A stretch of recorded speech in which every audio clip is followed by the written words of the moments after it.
right here. It says it doesn't matter whether the team is actually profitable and growing in value. It can still be a write-off. It says in some cases, we found owners could effectively deduct a given player's contract not once but twice, but they're allowed to take deductions comparable to those for factory equipment that loses value as it ages, even as teams almost inevitably gain in value.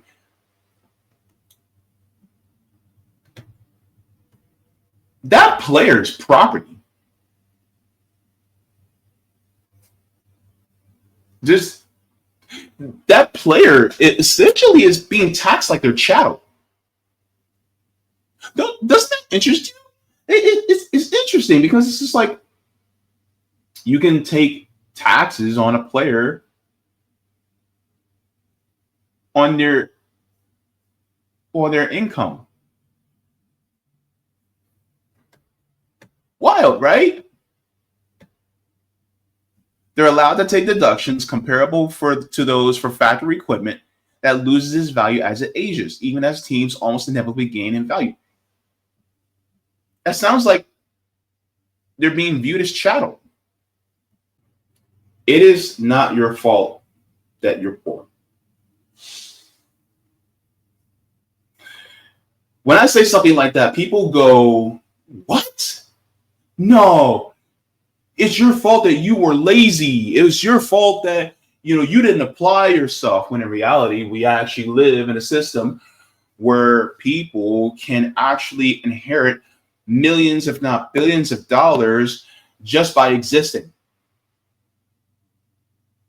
And yet we will give them praise, adulation.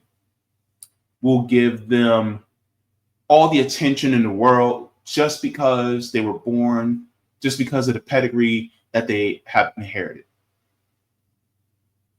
Why do people give all this praise and love to somebody like Elon Musk? What did he actually do in order to receive all this praise and love? Did he actually invent anything? No.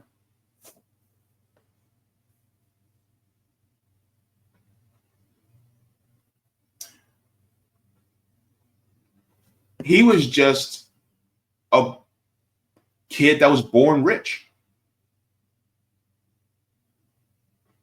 Most of these guys, they were just born rich. Or they were born affluent. Maybe not rich, but they had a few coins.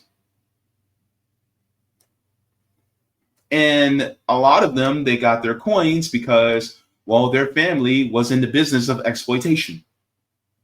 And so they had a few money from that exploitation, and so they used it in order to make it grow by further exploiting other people. And that further exploitation caused it to grow. So then they started exploiting more and making more and exploiting more and making more.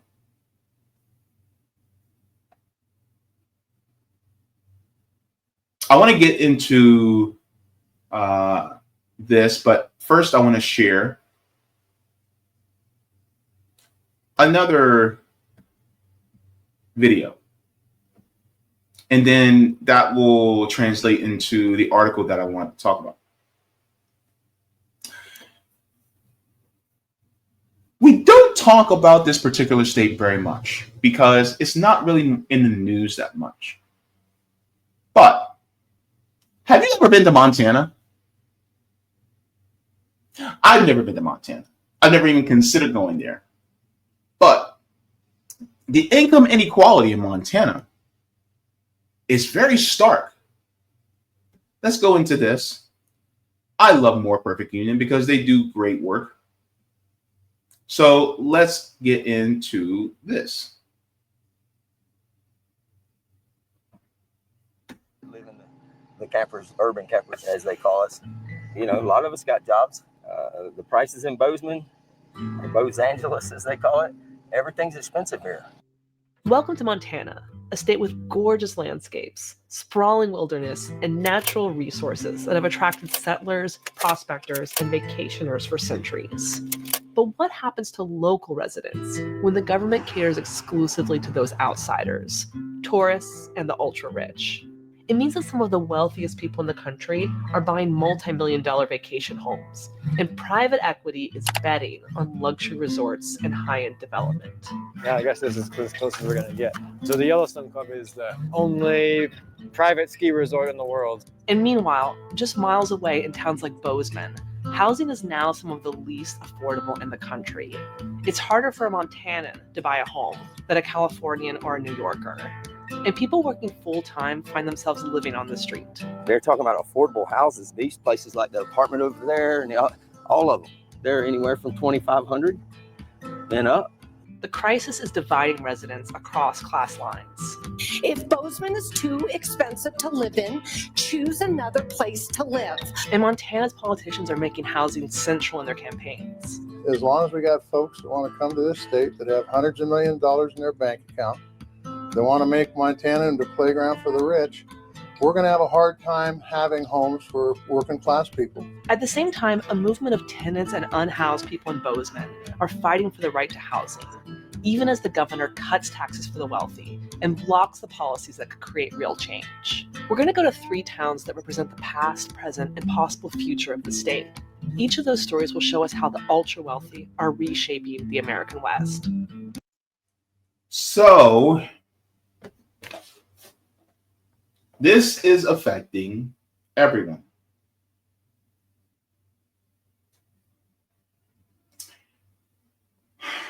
When you have the ultra rich using the state of Montana as their own personal playground, what do the people who are average like you and me, what do we do when we can't afford to live there?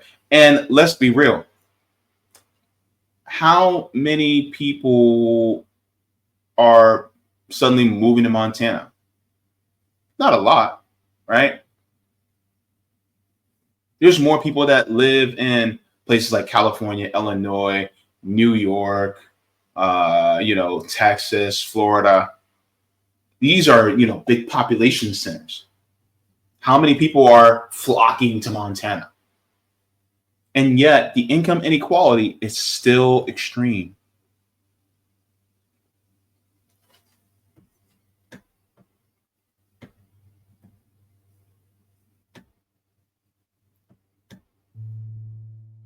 Okay, so we need to do a quick bit of history first to understand Montana's current economy.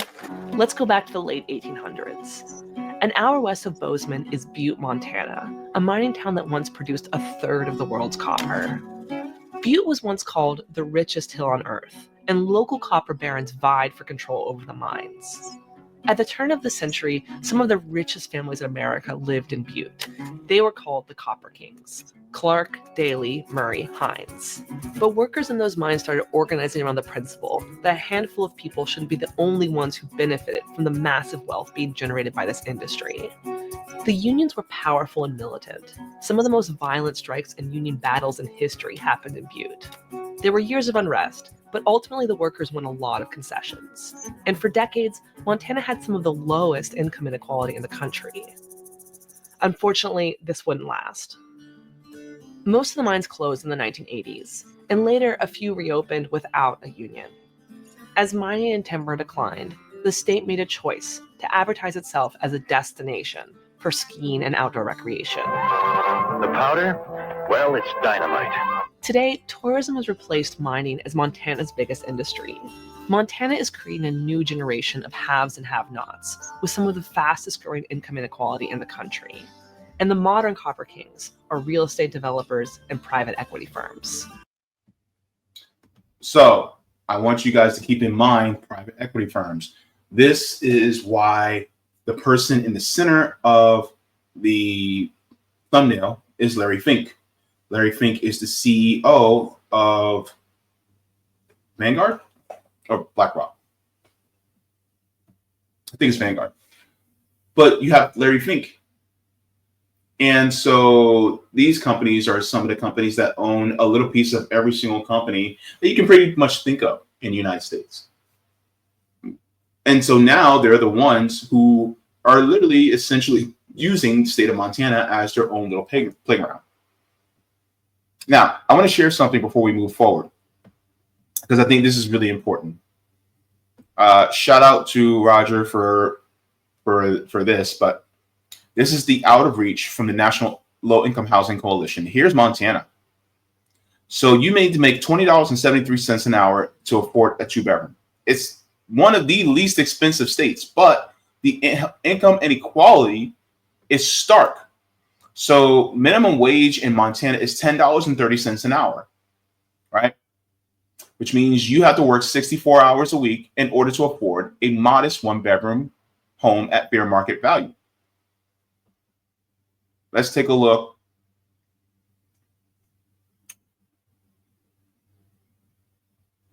I want to take a look at I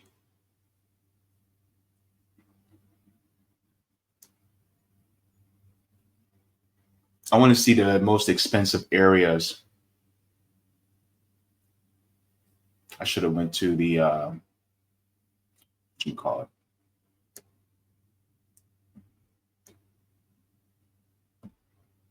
Let me see, state data.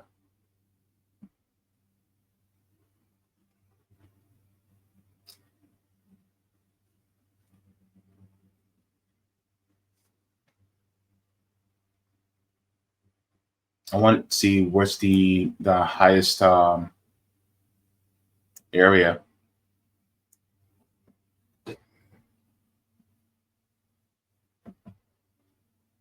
But yeah, you have to make at least 10. You have to make at least $20.73 an hour to afford a 2-bedroom, which means you need to make double than what you have to make double than what the minimum wage is. And so if you can't afford a 2-bedroom household, let's say you're a parent and you have a kid, which is not out of the realm of possibility, well, then you're stuck. And that's the problem in places like Montana.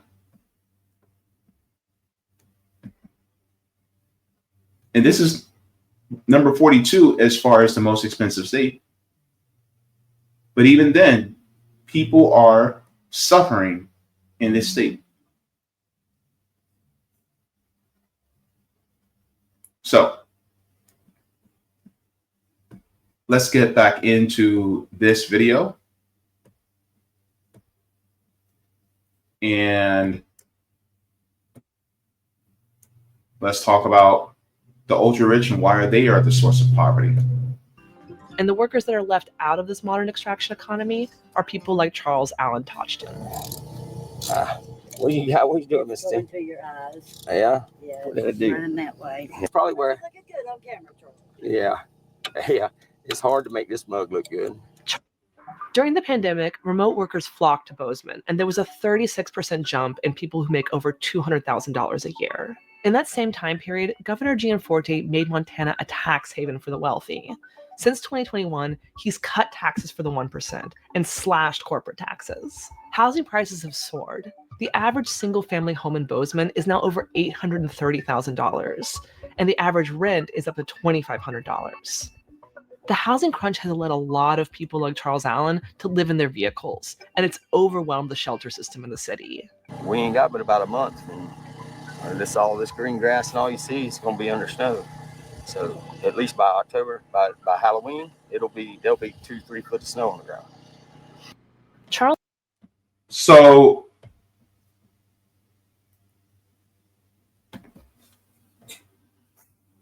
everything is cattywampus when it comes to how much you need in order to afford. And it's not like these people who are over these resorts are paying really good money. And of course, states like Montana are tax havens.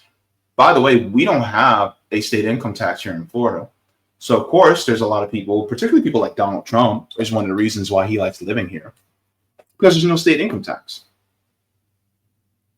And so when you have these tax havens, well, they want to make this place their home, but they don't want to pay much. And so then all the wealth gets concentrated at the top.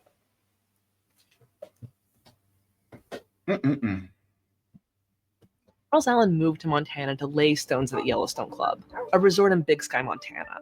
To really understand what's happening in Bozeman, we have to go there. There's a lot of anger and frustration about the ways that Montana is changing, like among all kinds of people, agricultural people, working class people, all kinds of people. We met with Joseph Bullington, a writer who's been covering the gentrification of Western towns. He took us to Big Sky, where the average house costs $3.5 million, and some of the richest people in the world are buying second and third, or maybe even fourth or fifth homes.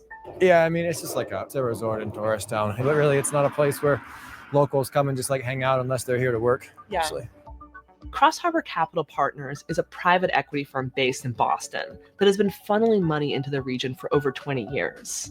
In 2014, Cross Harbor created a subsidiary called Lone Mountain Land Company, a developer that has built and owns half of the real estate in Big Sky. 11 million. 11.9.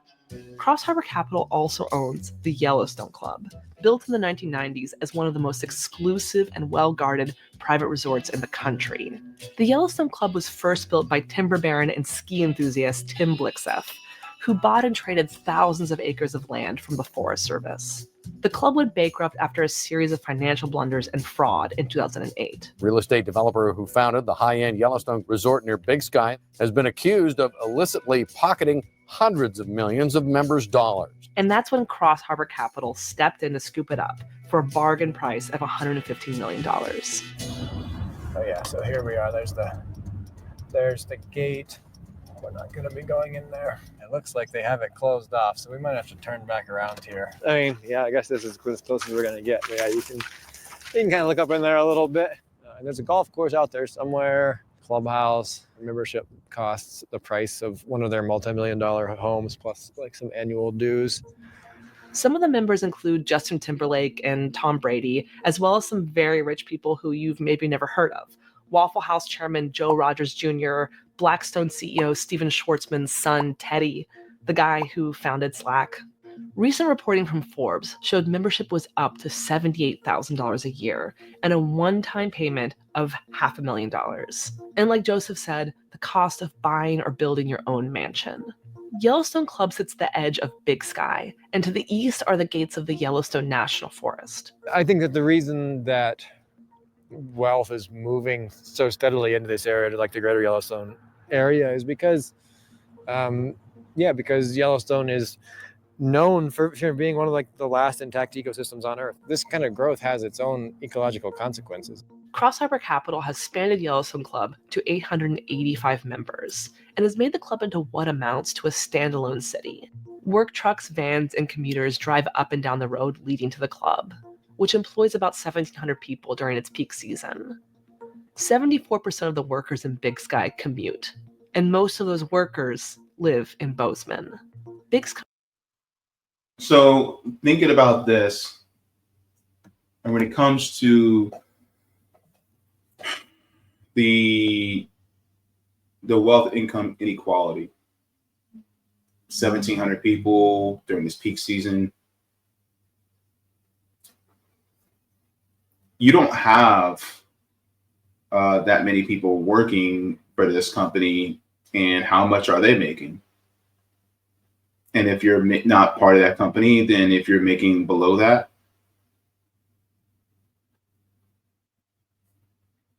when I talk about, the fact that them hoarding their wealth is the reason why we're in the system that we're in, this is the reason. So this is what's happening in Montana. And this actually translates into why I wanted to read this article that actually talks about, the wealth of the very rich. This is out of ProPublica that actually came out not too long ago, a few days ago, actually. It says 10 ways billionaires avoid taxes on an epic scale. All right. So, of course, you have, these billionaires here. This actually came out 2 years ago. So it says last June, drawing on the largest trove of confidential American tax data that's ever been obtained, ProPublica launched its series of stories documenting the key ways the ultra wealthy avoid taxes, strategies that are largely unavailable to most taxpayers. To mark the first anniversary of the launch, we decided to assemble a quick summary of the techniques, all of which can generate tax savings on a massive scale, revealed in the series. So it talks about the ultra wealth effect. So our first story unraveled how billionaires like Elon Musk, Warren Buffett, and Jeff Bezos were able to amass some of the largest fortunes in history while paying remarkably little tax relative to their immense wealth. They did it in part by avoiding selling off their vast holdings in stock. The U.S. system taxes income. Selling stock generates income. So they avoid income as the system defines it. Meanwhile, billionaires can tap into their wealth by borrowing against it. And borrowing isn't taxable. Buffett said if he followed the law and preferred that wealth go to charity, the others didn't comment beyond a question from Musk. So ultimately, what they do is they get around it. And so when people talk about, well, we want to do a wealth tax, you can tax the income all you want, but they're not necessarily pulling in their income by selling off their stock. And a lot of times when we talk about taking from the billionaires, people talk about they're paying their fair share. Technically, they are, according to the law. That's how it works. But you never actually talk about, I never hear any, well, I should say I don't necessarily hear a lot of people talking about taxing stocks, bonds, things like that. And ultimately, this is how they get around it. And a lot of them, they will put their money in a trust, and then they will just pull from that. Or they'll pull from their insurance. There's many different ways that they do it. But let's continue. It says the $5 billion IRA. It says, while billionaires use less conventional ways to avoid income, we found tech mogul Peter Thiel amassed a $5 billion Roth IRA, a type of income account that shields income from taxes and is intended to help low and middle class savers prepare for retirement. Back in 1999, Thiel stuffed low-value shares of the company that would become PayPal into that account. A maneuver tax lawyers said that risked running afoul of IRS rules. It's not clear if the government ever challenged the move. He's set up to reap billions of untaxed gains. Thiel did not respond to questions of the original article.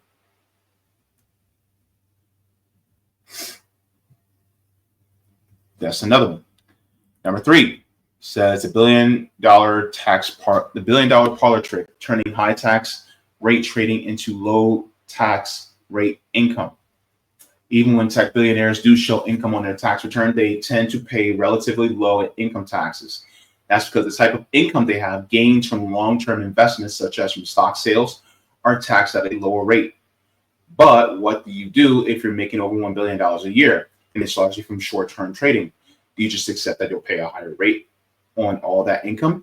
As reported this week, Jeff Yass, head of one of the most profitable firms on Wall Street, did not meekly accept this fate.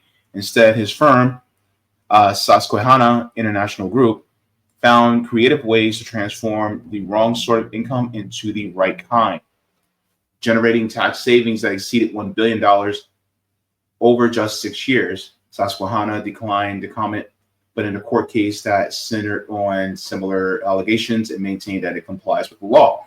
The thing is that's the problem. They do comply with the law. The problem is actually the law. Because who makes the laws? Who dictates to the people what the law is?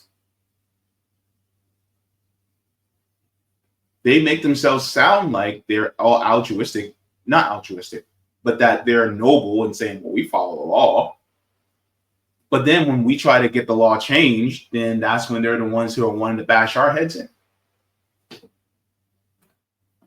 Or if they are disobeying the law, they get a slap on the wrist.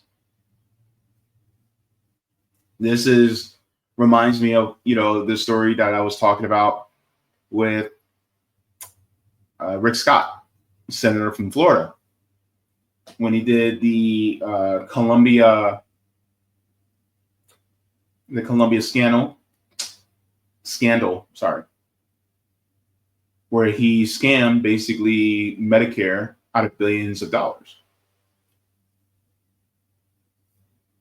And what did he do? Did he face any jail time? Did he face any prison time? Absolutely not.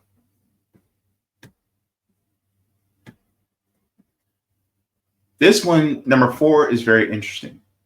The magic of sports ownership, making money while legally reporting losses. The tax code offers business owners a slew of methods to erase income through deductions. None more awesome than buying a sports team, as former Microsoft CEO Steve Ballmer did with the Los Angeles Clippers. It doesn't matter whether the team is actually profitable and growing in value, it can still be a write-off. In some cases, we found owners could effectively deduct a given player's contract not once, but twice. They're allowed to take deductions comparable to those for factory equipment that loses value as it ages, even as teams almost inevitably gain in value. That's one reason owners tend to pay far lower in taxes than the athletes they employ, or even the people serving beer in the team stadium.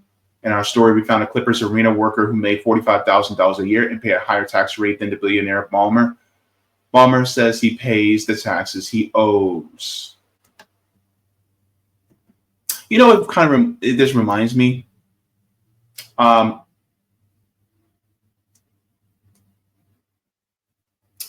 Right here, it says it doesn't matter whether the team is actually profitable and growing in value; it can still be a write-off. It says in some cases, we found owners could effectively deduct a given player's contract not once but twice, but they're allowed to take deductions comparable to those for factory equipment that loses value as it ages, even as teams almost inevitably gain in value.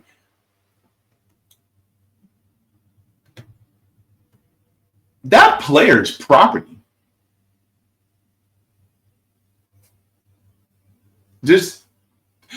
that player essentially is being taxed like their chattel. Doesn't that interest you? It's interesting because it's just like you can take taxes on a player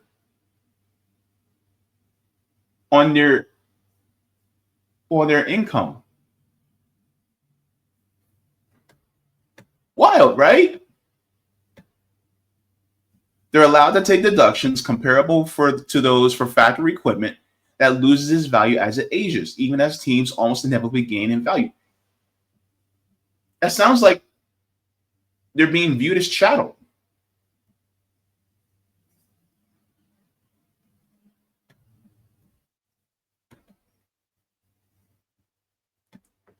It says, build, drill, and save. The real estate and oil businesses can both be tax havens. In certain industries like real estate or oil or gas, the tax breaks are so plentiful that billionaires can erase their income entirely, even as they grow richer.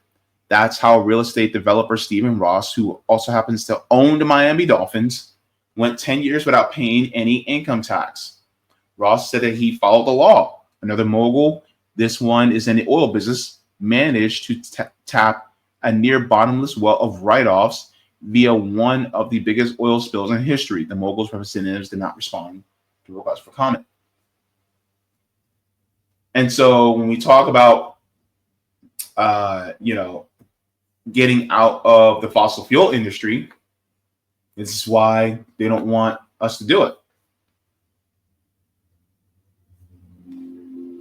Because if we left fossil fuels behind, then they would not be able to upkeep their lifestyle like this anymore through the fossil fuel industry.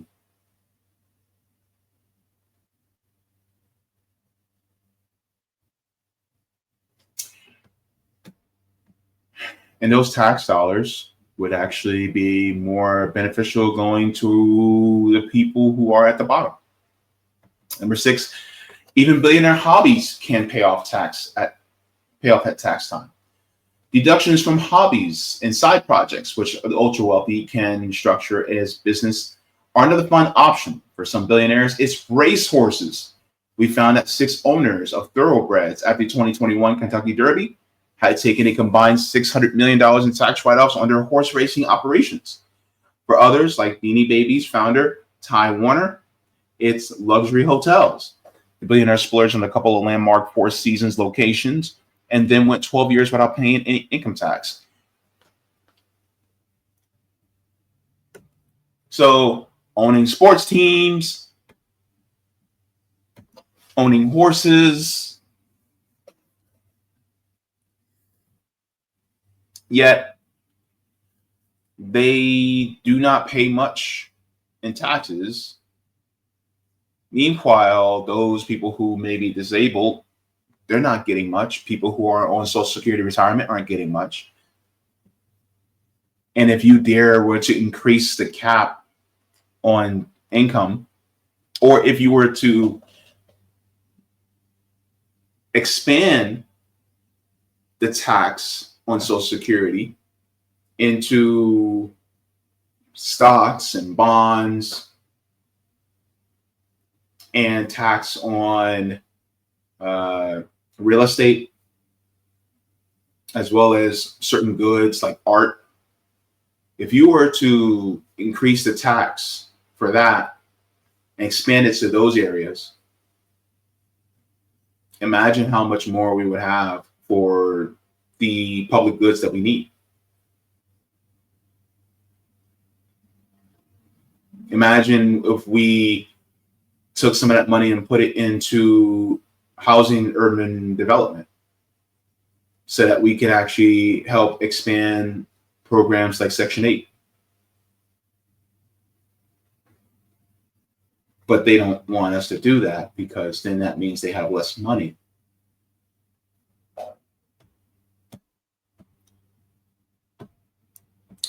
Let's continue.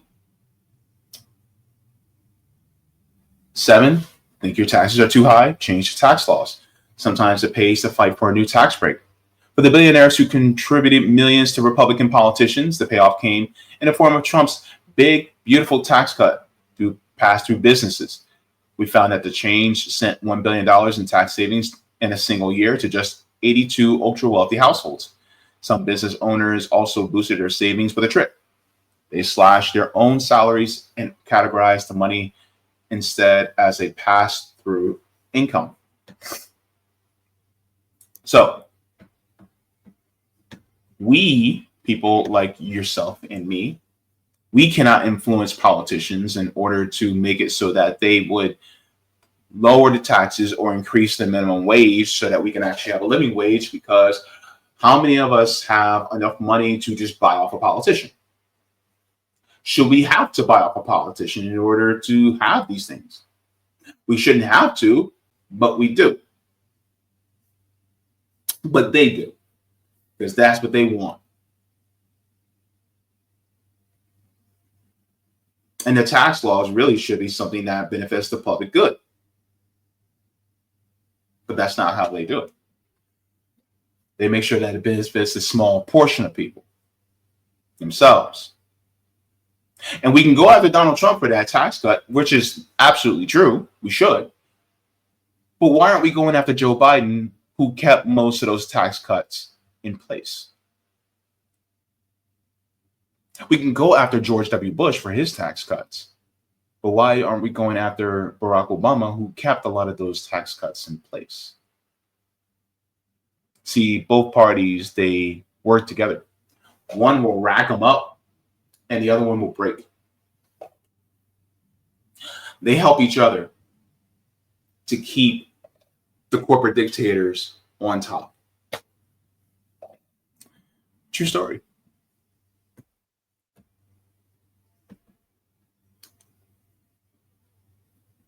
So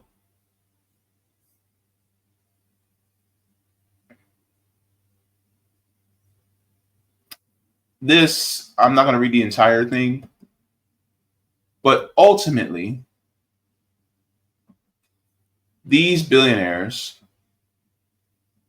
are the primary reason why people are poor. And people will say, well, it's just because they're lazy. Well, no, people, like over 40% of people who are unhoused actually have jobs. So you can say it's because people refuse to work. No. They're working. So then what is it? Well, they came up with something. They came up with a great idea. Not necessarily. They just had the money from exploitation earlier, and they just use that to invest so that that money grows. But that money that's used to invest also continues to exploit people even further. So therefore, they're making all this money without actually paying people a living wage for the services that they provide, because they want to make sure all that profit goes straight to them. And then once they have all that profit, then they use that profit to grow the money even further. So then what? What they leave in their wake? More poverty, more suffering. They will influence the government to push for more privatization. And what does that privatization breed? Well, if it's privatized, that means that you have to make profit. And if you have to make profit, then guess who suffers? The poorest among us. But then more profit means more people suffer, because the more profit they demand,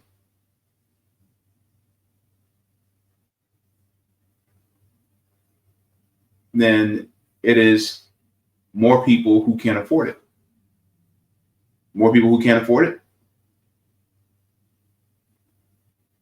That means less people can use it. It's the same thing with healthcare. More people suffer because they don't have healthcare, which means more people die. More people suffer because they can't afford housing, which means more people are unhoused. More people can't eat healthy food, so guess what? Their health suffers. They can't eat as well because food is becoming more expensive, especially the healthy stuff.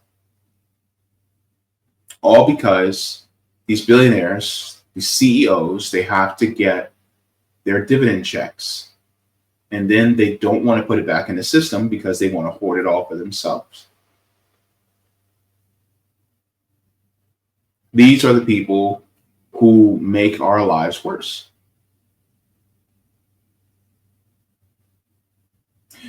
Your life is not made worse by the person who has very little power.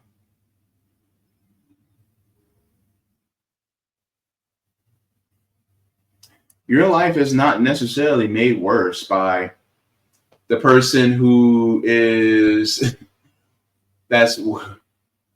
has stubble on their face, that's wearing a dress, that is reading in a library.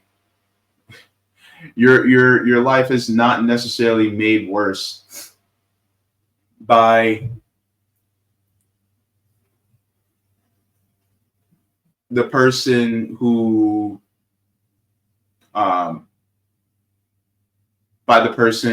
is needing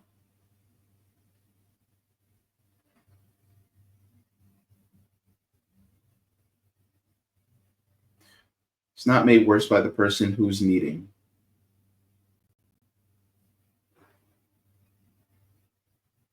But then you think that they are somehow less than. The person that is taking money, like Medicare and Medicaid, people who are taking Social Security, people who are suffering in the system that has left them behind. You have more smoke for them than you do for Elon Musk or Jeff Bezos. Why? The people who are literally taking from us and hoarding it, you got less smoke for them? It doesn't make sense.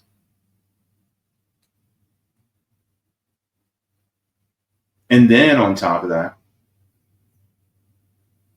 and rightfully so, we'll get angry when somebody who does not have that much power is given just a little bit more than the rest of us. And then we'll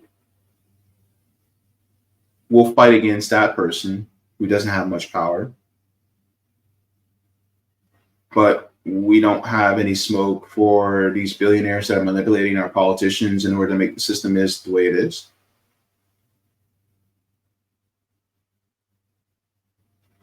Like, for instance,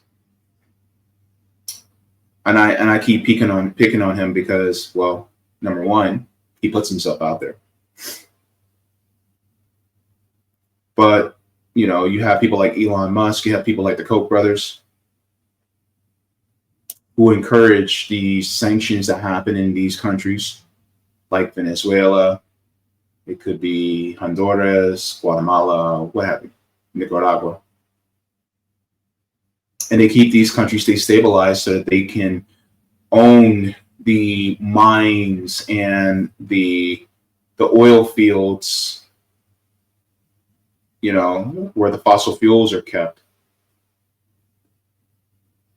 And then the people, because of the destabilization, they will flee here, all for themselves to be exploited. And then through that exploitation, we are also left out high and dry here as Americans, because they're literally causing people to flee here.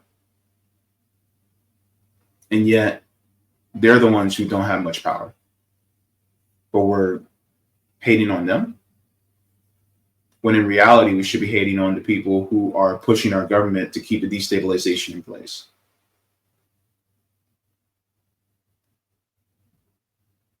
We're going to hate on people who,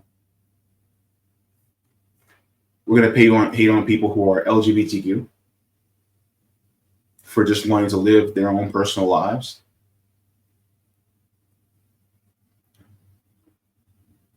It's crazy. Like, let's have more smoke for the people who are actually responsible for our lives being shit.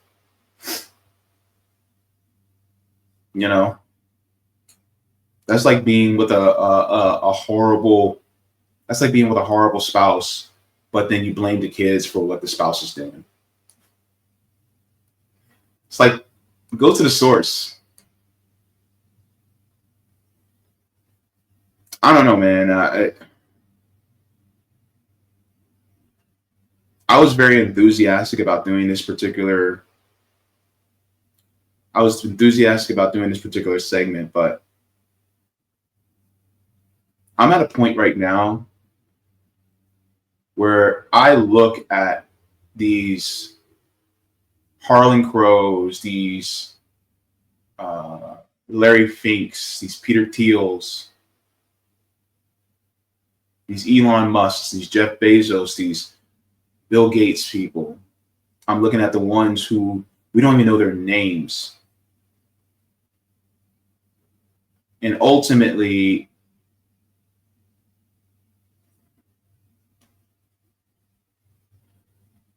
I hate what they have wrought on the rest of us. And then these are some of the same people who are part owners of the military-industrial complex, which causes a lot of the strife in the world. One of the reasons why we have so much money that's caught up within the Department of Defense. The Pentagon just failed its 7th audit because all that money is in the pockets of these very people at the top. Because every single time a bomb is dropped on an innocent group of people, these guys will make billions. Every single time a rifle is shot, they make billions. Every single time your head is bashed and you're thrown in prison, they make billions. They make billions off of our suffering. And they need us to be poor and impoverished so that we keep the system going. Because capitalism is a system that needs a huge mass of impoverished people in order for the small group at the top to have an exorbitant amount of wealth. You cannot have capitalism without poverty.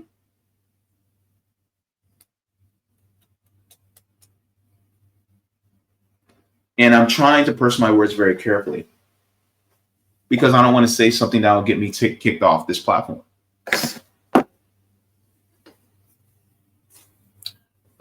But if you're working class and poor,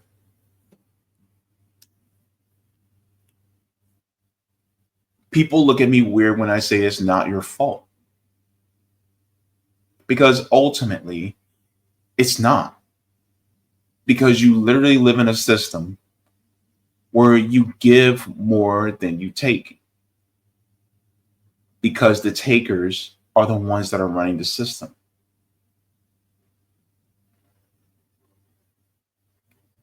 We are in a world that is ruled by thieves.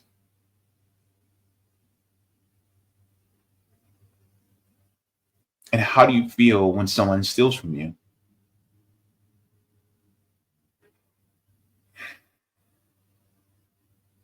They're stealing resources. They're stealing time.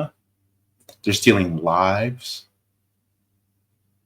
I talked about, and I didn't mean to go on this rant, but I just felt the need to. But I was talking about how on my reading of The Will to Change, how so many men were having to work 50, 60 hours a week and spend time away from kids because we're so busy having to work our behinds off just to put food on the table. And I'm not just talking about men, I'm talking about women too.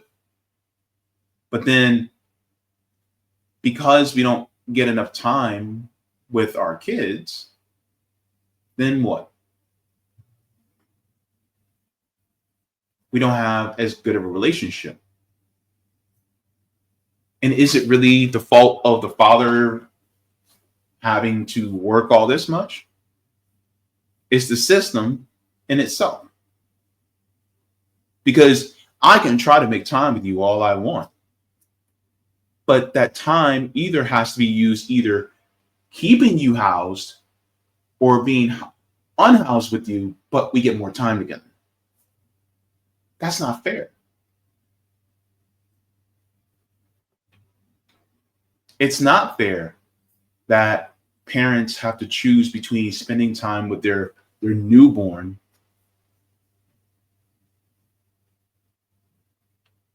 or working to keep that newborn housed and fed. It's not fair. It's not fair that if you have a parent that is disabled, infirm, or older, you can't spend more time with them. You have to work your behind off to make sure that they at least can get that care, at end of life. You can't spend more time with them because you have to work all those hours. It's not fair. It's not fair that you live in an area where it's a food desert and you can't necessarily afford to get the groceries that you need in order to feed yourself to be more healthy.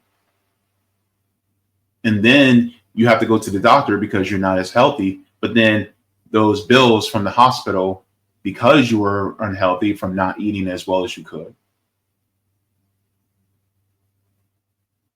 Now that's on top of you too.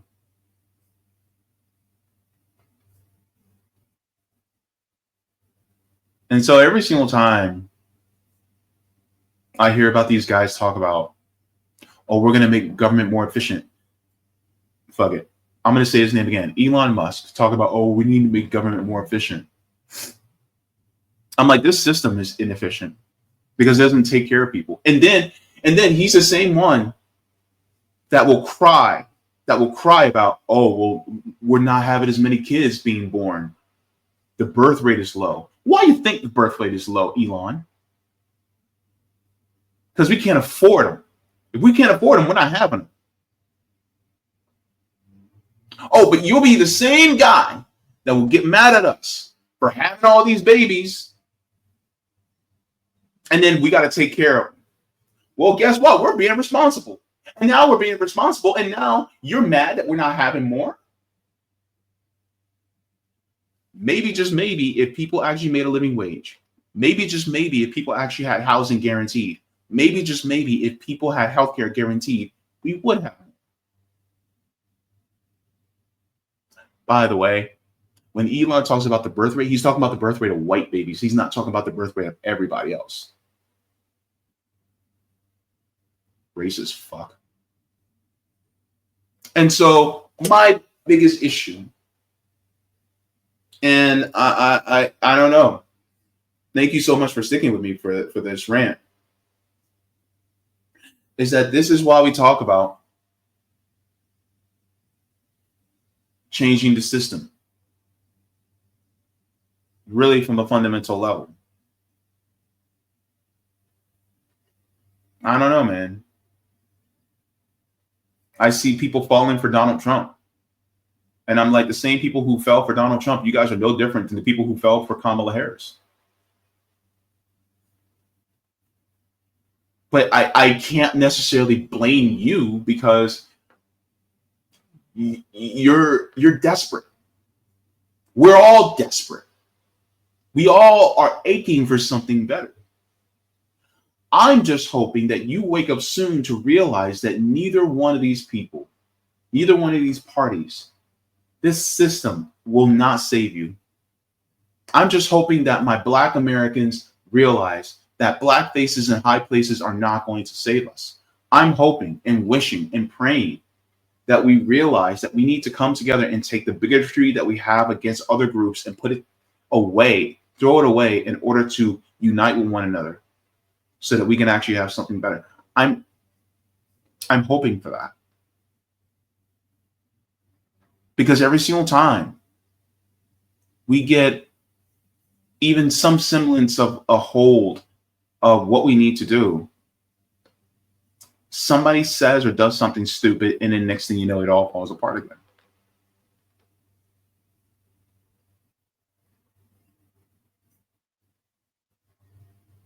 Some Black person who is either a child of immigrants or a Black person that is an immigrant will say some anti-Black shit. And then next thing you know, Black Americans will start going up against them and talk about, oh, this person's a tether, or this person, they're not like us. And then Black Americans will go in some xenophobic shit. I'm sorry, I'm saying it. And then next thing you know, they wonder why we can't come together and actually get things done.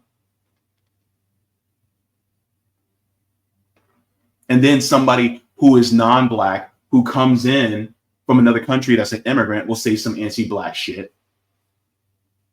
Or they'll think they're better than some poor white American. Or then you get white Americans that think that they're better than everybody else who got a little bit of melanin in their skin.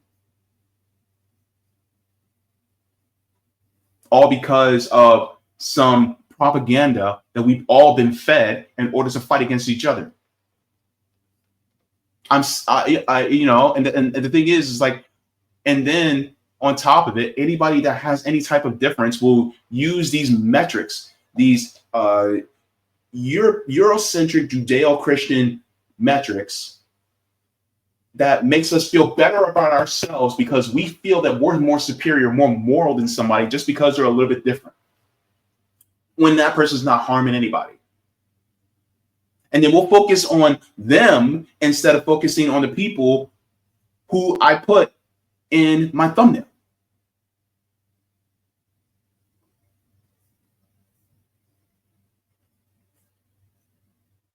And then we'll think, oh, you just got to do the best you can. It is what it is. And then people will be like, well, we just got to focus on being more financially literate. When in reality, you cannot financially literate yourself out of this system.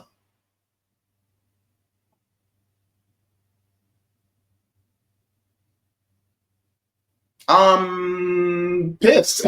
I'm pissed, man. I'm pissed because the thing is like, if we really want to truly change it, we got to change ourselves. We got to change deeply within ourselves and see ourselves in other people. And we got to dream bigger, man.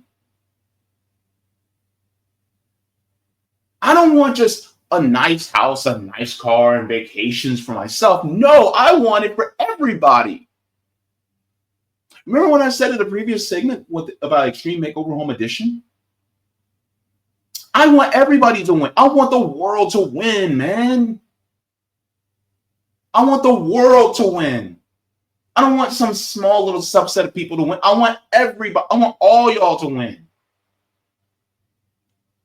But we're so focused on, I need to win. I need to win. I need to win. And it's like, why don't we focus on collective prosperity instead of individual?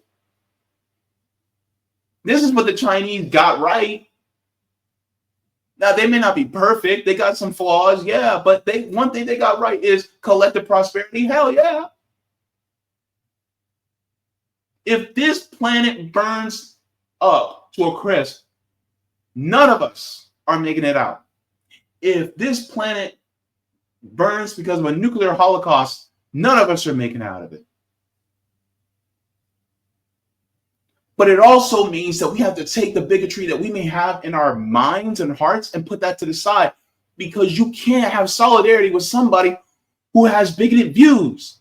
That means those of you who are non-Black, who may be immigrants, you need to see yourself in Black Americans.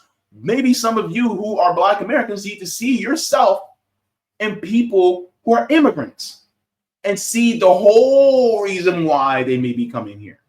And we need to put pressure and change the system so that they don't have to leave their countries. We also need to, if you're white, you need to take some of the microaggressions, not some, all the microaggressions, and all the views that you may have about people who are melanated, and you need to throw that away and start seeing yourself in them. And whenever we say anything about reparations for freedmen, don't get your jaws in a bunch whenever we talk about something that's owed to us.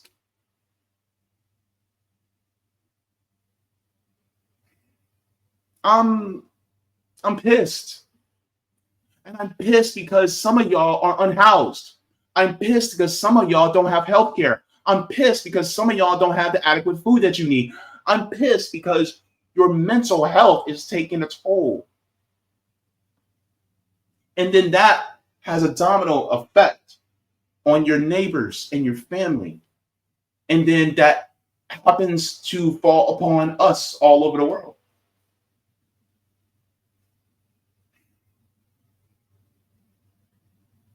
I just want you all to win. Because if you win, that means I win. And I want to celebrate you. And I would like for you to celebrate me.